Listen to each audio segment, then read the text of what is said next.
3, 2, 1. This is the Own the Block podcast with your host, Josh Derriman and Pierce Burton.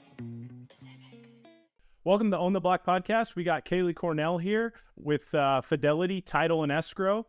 Kaelee, why don't you tell us a little bit about your job? I know you're involved in the marketing department there, educating consumers and making sure deals get pushed through. Yeah. So thanks for having me on here today, first and foremost. Like you said, my official job title with the Department of Insurance is title marketing. People in the industry like to just call us title reps. I am a self-proclaimed title and escrow extraordinaire. That's a tongue twister. It is. Yeah, obviously I just fumbled. I need to work on that a little bit more. So my job, two parts. Educate and inform. So I like to say I'm an ambassador of education because really nobody has any idea what title and escrow is on the consumer level. And even in our own industry, there's a lot of lack of knowledge. So I like to make it fun and entertaining because title and escrow, let's be honest, it's a really boring topic. It's good for sleepy material if you're trying to go to bed, but otherwise, not a lot of fun. So I call it edutainment, and I have a lot of fun that way. The other side of my job, which is more critically vital for people like you, is I help you grow business. And in your situation, for your specific clientele, I help them find properties that they aren't necessarily seeing on the market right now. So that is a very condensed version of what I do, but I wear many hats throughout the day. How are you able to help investors find properties that might not be on the market? I love that question. So it depends on what the investor is looking for. So if they're, a multi-unit investor, if they're commercial, if they're fix and flip, purchase and hold, whatever their forte is, I get as much information about their ideal property. And then what I do is I go through all of the county records and I pull all of the properties that match that criteria. But I also put in parameters like length of ownership. I don't want to look at a property that has just been purchased because they're not going to want to sell. So I'm also trying to put in information that will isolate those who are most likely to sell. And then we come up with a campaign to reach out to those homeowners and try to get them to sell their house to the investors. So my brother is graduating from Princeton this weekend, and we're actually going to be starting he's decided to basically just be an entrepreneur and also work for me and not take any of the job offers that he had, which he certainly did have some. And we're going to be getting into wholesaling. And so we're actually going to be using a site called PropStream for a lot of what you're talking about. Have you heard of different websites like that? And how does you making that search compare to using a website like that? Because I do notice that on the site there, sometimes not all the information is accurate, or they have some old information. You guys are going to have the most updated information. So potentially maybe cross-referencing the information that you get on a PropStream site to something that you have. Have you done anything like that before? Yeah, absolutely. So the websites that you're referring to, a lot of them, their business is selling information. And so what you get above and beyond what I usually provide is most oftentimes they'll have contact information like emails and phone numbers and ways for you to actually contact the person that you're looking for. My searches are more specific to the actual property that your investor or your consumer is trying to purchase. So the contact material is kind of ancillary to it, but I always tell people definitely cross-reference. So usually what we'll do is we'll pull the information, the list of target properties from my resources. We're getting our information directly from the county recorder's office. So all of the property information is accurate and up to date. Mm-hmm. Then what I tell people to do is plug that into those systems and those softwares and let them come up with any other information that they can find on the owner, the demographics of the owner, stuff like that. We in Title and Escrow, specifically in California, are very regulated as to what information we are allowed to provide and have access to. Most of it is anything regarding the matters of title and escrow. So property information, recordable documents, all of that are things that we can have access to. Not all of it is free though. And contact information is one of those things. We don't have direct access to it. We do have programs people can use to purchase, but if you're using some of the softwares that you have, I always say, look, you're already familiar with that. You have a system set up with it. So let's just take these lists with the accurate property information, layer it with your program, and let's get as much information as we can about the owner to try to target and start a conversation. Yeah, for people that don't know, that process in terms of finding owners' contact information is called skip tracing. And there's all different types of websites that you can pay. Typically, it's like 5 to 10 cents a contact, and totally worth it if you cold call 50 people and you get one deal out of it. I mean, you spent minimal money to be able to gain that contact info. I actually have a funny story real quick, Kaelee. I've only done cold calling and I've called a total of 6 people. And I actually just to try it out off of the PropStream website, right? And I bought an 8-unit deal off of 6 phone calls. And I got this deal. I got it for about 60% of value, and I only called 6 people, and I only talked to 2. 4 people didn't call me back, and I told this wholesaler guy that I did that, and he couldn't believe it, because they're calling hundreds of people a day just to get potentially get one deal. First of all, what I have to say to that is that would happen to you, Pierce. that would be you. But I think it really comes down to your ability to have quality and authentic conversations with the people that you're calling.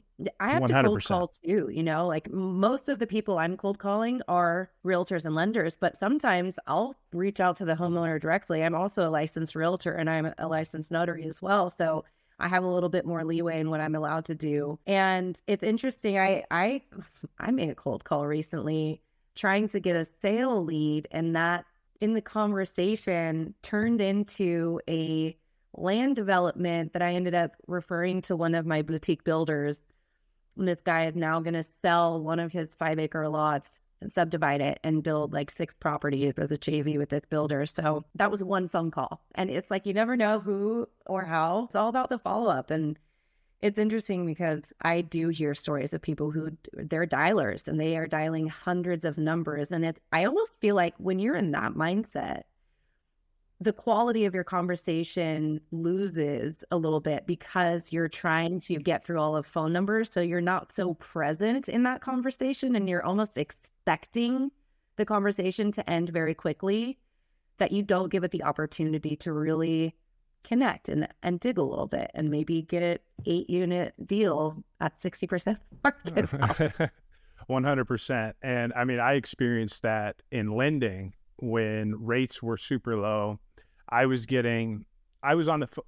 counted one day and I was on 220 phone calls, and you just can't touch everybody and build those relationships. And so I built a lot more relationships when rates were higher and referral partners than when rates were low and things were just bananas, because it's like on to the next one, on to the next one, on to the next one.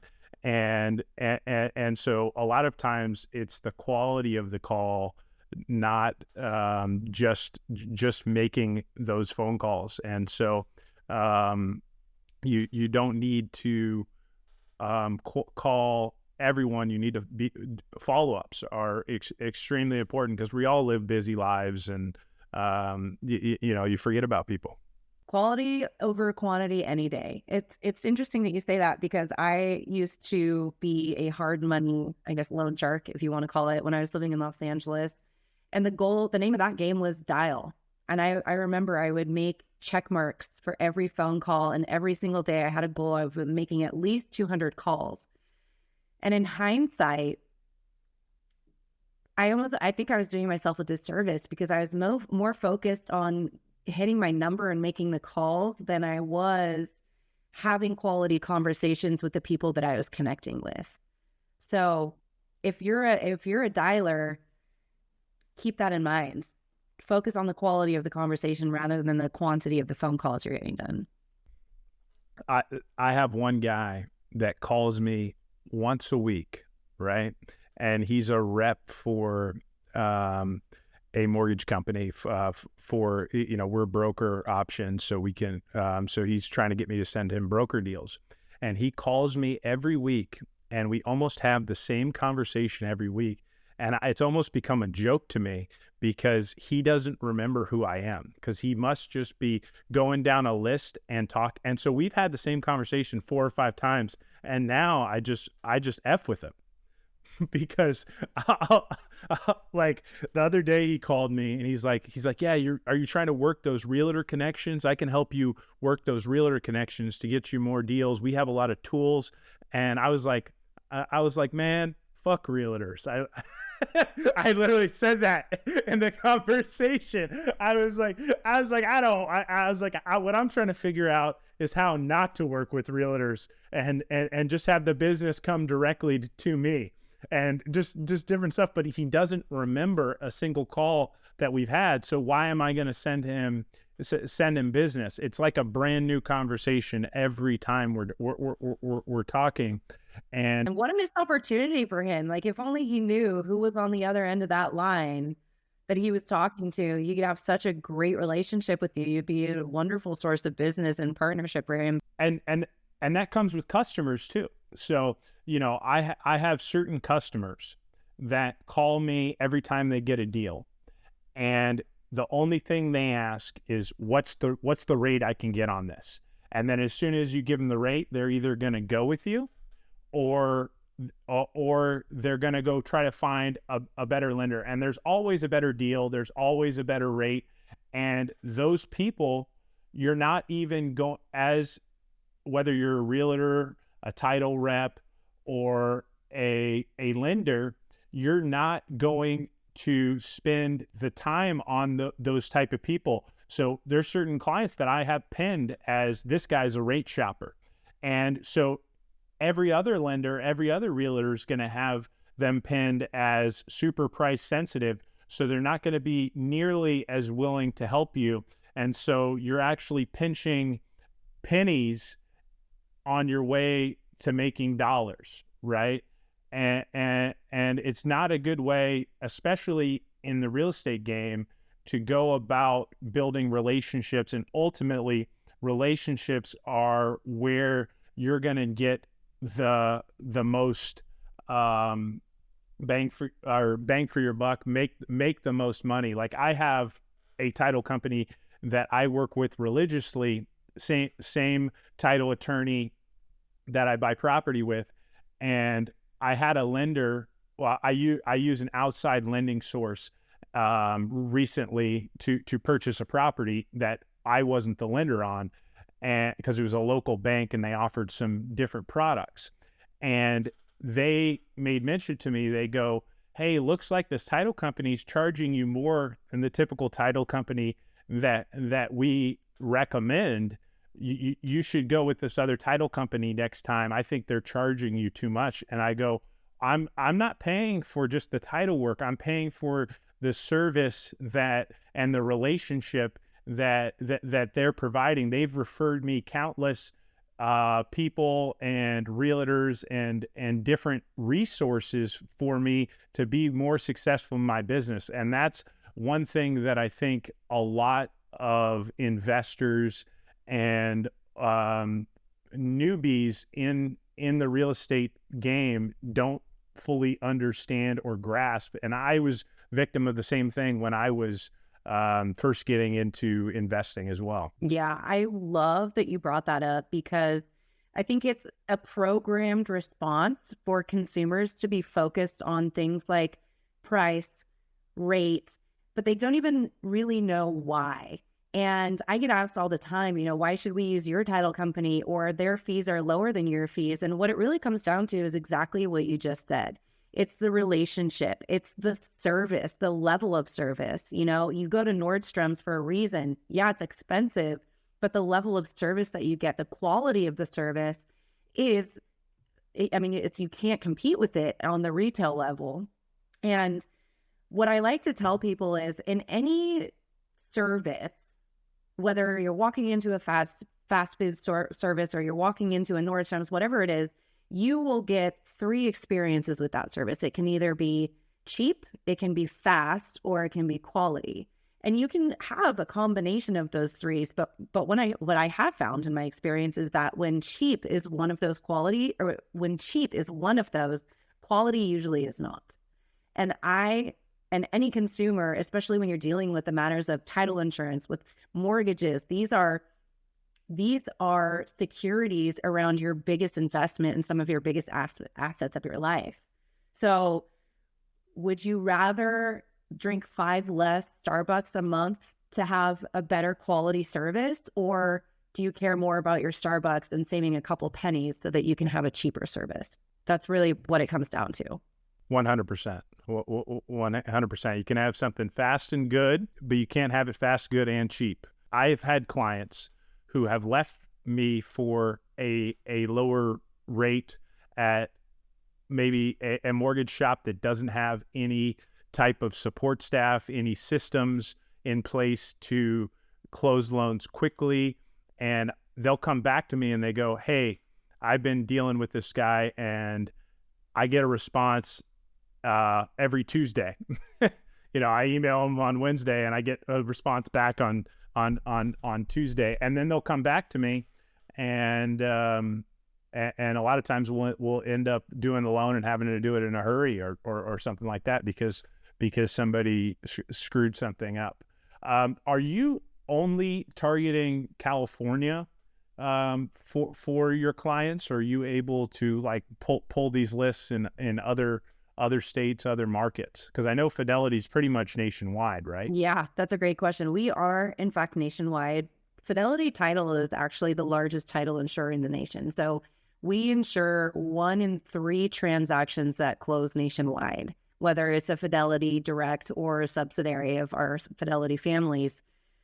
We are the largest, and we're the best for a good reason. So I absolutely do help people all across the nation. I can pull lists from any state, any place, and depending on what you're looking for, I can pull lists on volume, I can pull lists on demographic, I can pull lists on geographic isolation, and then come up with a campaign and find resources for you to actually reach out to these people in a way that you're comfortable with, but that'll set you up for success, really. The biggest challenge that I see is that we go through the work of identifying somebody's target and we get them the list and then there's no action taken on it. And it's insane how often I'll go back to one of these lists and I will look and compare it to the sales that have happened in the 6 to 12 months since we pull that list. And I will follow up with that person and say, hey, I noticed that these 5 to 10 addresses sold on this list. How many of them did you purchase, or how many of them did you sell? And the response is none. Oh, I didn't get to it. Oh, I got busy. And it's quite disappointing, the amount of missed opportunity that happens because the disconnect between getting the information and taking the action on it. So that's why I really get excited when I get to work with people like you, who I know are going to do something with the lists that I provide and the work and energy and time that we all put into it to find that information. So, yeah, great question though. So this is actually goes to something that me and you were talking about on the phone before this podcast. Was one place to find a lot of deals right now are life events. And a lot of people don't know about like a probate sale. So for those people that don't know what a probate sale is when a death occurs in the family and there's a transfer of that property to a family member or an heir. And a lot of times it's a great place to get a deal because that person is dealing with the whole death of that person, their family. They got all these different things going on. And so not only can you benefit from them needing to unload that property, but additionally, and same thing with a divorce, right? They're going to benefit as well because they can get that's one more thing off of their plate. And so are you able to talk about that process, and if you're able to search on probate sales or divorces or any other life events as well? Yeah, that's a great topic right now because what we're seeing in the market is this perfect storm. The last couple of years, we had historically low rates. We had sellers buying at that low rate and also people refinancing. So now we're in this time of the market where things usually heat up. We see a lot of sellers joining the market, but that's not happening right now. And they're calling it the lock-in effect. So what we are seeing is when people sell, it's because of these life events. And most of these life events are recordable processes. When somebody dies, when somebody is going through a divorce, when somebody's getting foreclosed upon, documents are recorded with the county. And that is how we search and we can identify not only when they were recorded, but also what step of the process they're in on that. Especially for these probates, you can look in your local newspaper. All probate sales are posted because they have to have a certain time period where they allow for any heirs that want to claim their right or interest to title to respond. So they have to have a public announcement. So looking at your local newspaper postings, probate sales are posted there. Even commercial building commercial and business sales are posted there too, which is a new thing that I recently discovered. So there's a couple different ways. It depends on what you're trying to target, because the other thing about these types of transactions, I'm sure you can attest to this, Pierce, is they can be messy. It's really difficult to deal with a divorce when both of the divorcees are not in agreement, and it's very angry and very messy, and it's really difficult to get any type of decision made or progress made. So they are great opportunities, and some of them can be really difficult to deal with. So, but it is the number one reason that we are seeing people move right now, these life events. There's death, divorce, distressed properties, which would be the probate or the foreclosure. Another sector that we're seeing right now and that I'm paying a lot of attention to are the downsizers, this generation of baby boomers who are going into retirement in the next, 5 years. We're going to see a lot of retirement from them. A lot of them have been in their home for 30 plus years, have over 3,000 square feet. A lot of them are 2 stories, and it's a lot of upkeep. So they're sitting on a lot of equity. We actually have the highest amount of equity in the nation right now ever recorded, and reasonably so. Rates are high. People don't want to refinance. They don't want to sell unless they have to. So there's a lot of different life events right now that we're tracking, and those are the best ins, we can call it, for opportunity for realtors and for investors that you're working with. I tell people all the time, it's so important when you're looking at listings to actually look at the photos of the listing. And the reason being is you talk about the life event of people downsizing, right? A lot of those downsizers have already moved out of that larger home that was the family home, and maybe they're moving into a rest home, or maybe they're just moving into a smaller place, but they want to get rid of that property. And so if I see a home that's dated and empty, typically that's what's going on, right? Is the people have downsized homes, and a lot of times they're willing to take a lot less for the property than what they even have it listed for. So you just fire an offer out there and see what comes back. And that kind of brings me to another important buying point is when you're buying a property and looking for a property, the most important thing in making an offer for me is offering slightly more than what they paid for the property, because then they end up feeling like they won. If you find somebody who bought the property in 2020, the property hasn't appreciated that much who's trying to sell, so they're probably not going to take a lowball offer. But if these people bought the property in 1995, it doesn't matter what you offer, you're going to get a good deal on it. And so I love those people who are downsizing, and I probably bought 4 houses like that this year on people that were downsizing homes. We're actually rehabbing a 4,800 square foot house right now with a pool on 2.5 acres that was that exact thing. It was listed, and I got it for $60,000 under what it was listed, and it had been listed for like 5 months, but nobody else had been willing to throw in a lowball offer just to see what was going to happen, and they just accepted when I offered, and I was like, shit, I should have offered less. You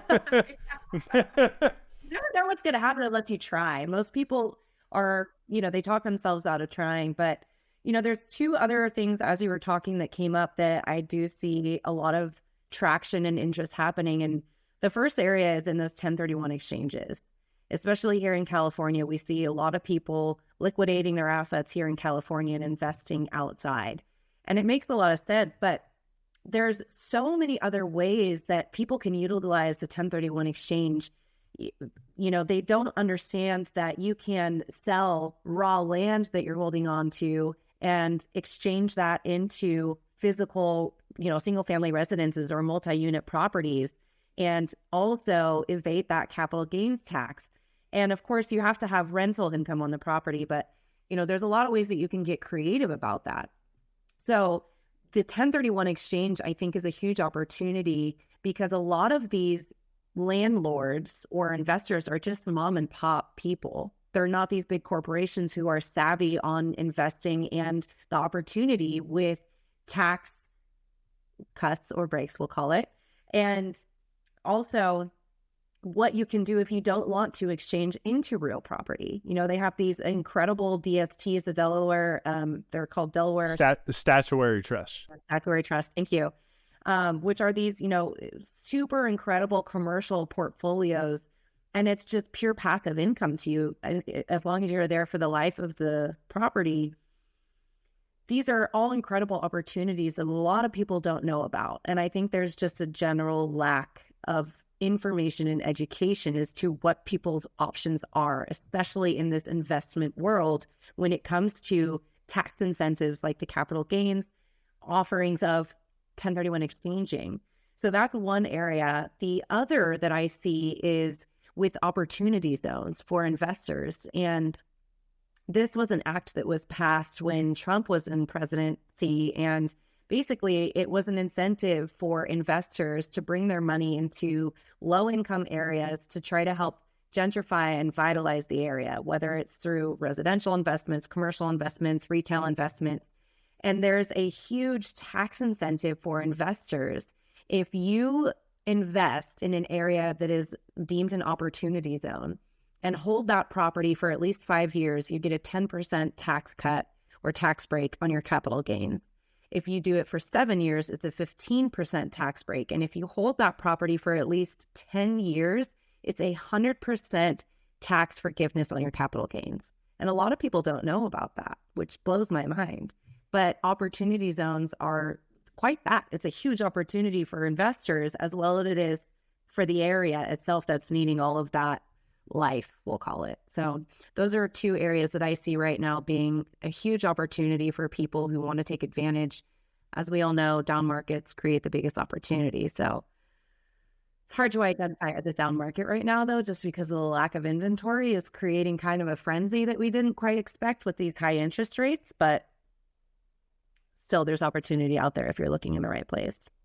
Yeah, for those of people who don't know, with the Delaware Statutory Trust, you can essentially 1031 exchange, meaning selling a property with no taxes into your profits into that if you want to get out of being a landlord, and then you basically just get a check on that money every single month, based on a percentage of however much money you put into that trust. It's honestly for those people who want to, the way that I look at it is this: if you are trying to build a real estate empire, a lot of people do it for the passive income, and single family residences are a great opportunity for that. But they're really the opportunity for appreciation, to leverage the appreciation that single family residences get. And eventually they stop appreciating. So if you're looking at really utilizing and leveraging that passive income into your retirement, in my opinion, commercial and these DSTs really are the way to go, because commercial doesn't quite appreciate like single family, but the passive income that you get out of a commercial investment far supersedes that you would get from a single family residence. Let's talk about some of the different ways that you can actually hold title in a property. Okay, you can do it in a trust. You can do it in your personal name. You do it in an LLC.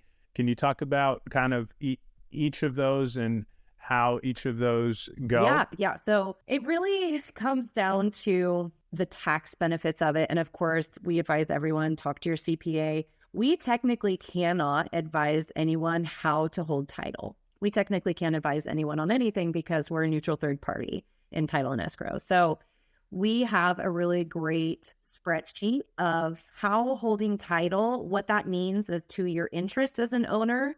And what that means is to when you, or if you're in like a partnership, for example, if somebody dies, what happens to that other person's interest? Does it transfer on death or not?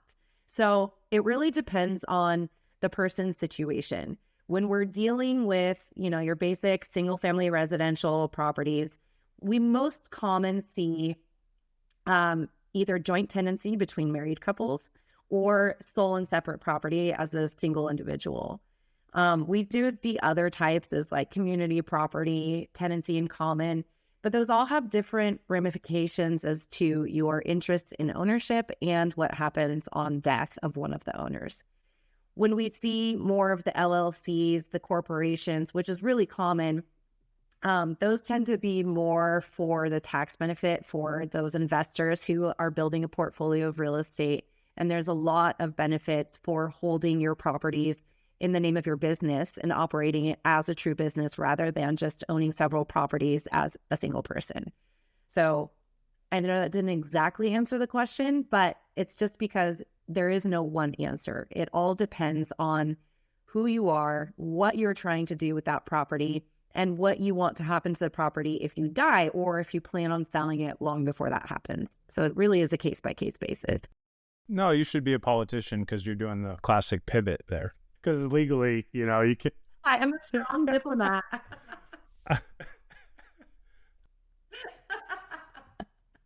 Thank you for that. That was a big compliment. I hate politics, but. So you being in California, it's a community property state, right? People might not know what the difference is between a community property state and not. Can you speak to that? And I can kind of talk about the differences in terms of lending goes as well. So honestly, this is one of the biggest challenges that we come across in California is this community property status, which essentially states that if you are married, your spouse is entitled to equal ownership of any property that you're purchasing or the proceeds of ones that you're selling. Now, of course, there's situational matters that we can go into on that. But in general, if I am married and I'm trying to purchase a property on my own, as in I don't want my wife on title or whatever, she still has to sign an interspousal deed, meaning that she gives up any claims to interest to that property. And if I am selling, the same thing, she has to sign off. So it's really interesting because in the past few weeks alone, I've gotten calls from people lenders specifically that have a buyer that want to purchase a property, but they've been separated from their spouse for many years. They don't talk, or the spouse, got into drugs and is now homeless for whatever reason. They don't have any contact with their spouse. So they're not legally divorced, which in the eyes of California, if you're not legally divorced, you are still married, which means you're still subject to the community property clause. So we can't move forward unless you either contact that spouse and have them sign an interspousal, or you can contact an attorney and try to go through the courts to either do a no contest divorce or try to get a no contest quitclaim deed signed. But it does pose a lot of problems, and it's something that people, they don't realize it until they come into the situation, and it proves a lot of challenges, and it makes it a very delayed process too. So if you aren't legally divorced and you're trying to buy or sell any property, and you don't have a good relationship with them, or if you don't have contact with them, don't try to make any quick decisions and do any quick sales or purchases, because it will not go through unless we have one of those aforementioned documents. Is there a way that the buyer, like let's say I want to buy an investment property, I'm already married. Is there a way I can set up title in a way where I don't have to go through those issues if I were to get divorced? For example, I think if you do it in an LLC and you're the sole owner of the LLC, then the community property rule doesn't apply. Is that correct? That is my understanding of it. However, it can still be argued here. And that is because most of the time people don't directly purchase in an LLC. They'll purchase as an individual and then transfer title to the LLC, which still makes the property subject to that community property clause. So again, it's a situational thing. There certainly are loopholes. And I would say, talk to your CPA. So with a conventional loan, if you do want to you can't circumvent closing in an LLC right away. On a conventional loan, you have to close title in your personal name, and then afterwards you can transfer title to that LLC. But we actually have a lot of loan products, investor loan products, that we can close the loan in an LLC right away, and so then that can circumvent that. So a lot of it's a multiple pieces have to fall into place. You have to get the right type of loan, all that different type of stuff. And, that kind of goes back to our previous conversation, is just searching out the best rate might not necessarily be the best loan type for your particular situation. Exactly. And to your point, most of these requirements or stipulations are either a lender's guidelines, right? It's not typically title and escrow that's saying, you can't hold title this way, or your spouse has to sign this. Those are dictated by external forces. So, the community property, that's a state law, but we don't have any way around that. We have to abide by state law. Lenders, if the lender will allow somebody to close on a conventional loan in the name of an LLC, we will close in the name of an LLC, but we have to adhere to both lenders' guidelines and state rules and regulations. So that's the toughest part about being in title and escrow. I think there's this misconception that we are very strict, and we are as an insurance company pertaining to the matters of title insurance. Everything else, we have to adhere to the external guidelines or rules of all of the other parties to the transaction, and most of them come from the lender's restrictions. Okay, well, I think we pretty much covered almost everything I wanted to cover. Kaelee, was there anything else that you wanted to talk about there? No, I'm just happy to be here. I'm happy to help glean some insight into this really unknown world of title and escrow. And hopefully your listeners will understand that even though you're a lender, you have resources that reach far and above to be able to help them acquire whatever property they're looking for, especially in the investment world. Yeah, I mean, I think about this all the time. I'm buying my first property. I had no idea what title and escrow was. I was like, I was like, I have to go where to go sign my closing docs. I have to go where to give them my earnest money check. I was like, who are these people? Like, like, why do I need to go here? Like this doesn't like make any sense to me. And so,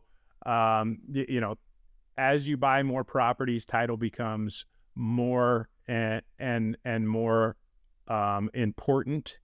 And so it's a part of building your real estate team. And I always talk about that, that being the largest driving force in becoming a good investor in real estate, is having a good team of people behind you, because you're not going to know everything. Yeah, exactly. Couldn't have said it better myself. One thing I like to ask people just randomly, okay, is I have like a big UFO fascination. Are you a conspiracy theorist? Am I just now learning this about you? Sometimes on certain things. Have you ever had a UFO experience? Josh, who's normally on the podcast, he says that he's actually had aliens look at him through the window at his house before. Really? Gosh, I wish it was longer. I would love to dive into that. We could have a whole podcast just on Yeah, and he has multiple stories. Like he says he's been visited like 3 or 4 times. I'm kind of envious of that. I can't say that I have. I've seen videos, of course. There have been times when I see lights and stuff in the sky that I'm like, that doesn't look organic. It doesn't look normal. It doesn't look familiar. That being said, I think it would be ignorant to believe that in this infinite space, we are the only intelligent life that has the ability to travel and to communicate. It would just be ignorant to be like, oh, we're the only ones out there. So do I believe in aliens? Hell yeah. Have I been visited by them? No, but I'm open to it. Like, let them hear this signal. You're welcome here. I'm open to it. You can run experiments on me. Yeah, maybe not that. But we can.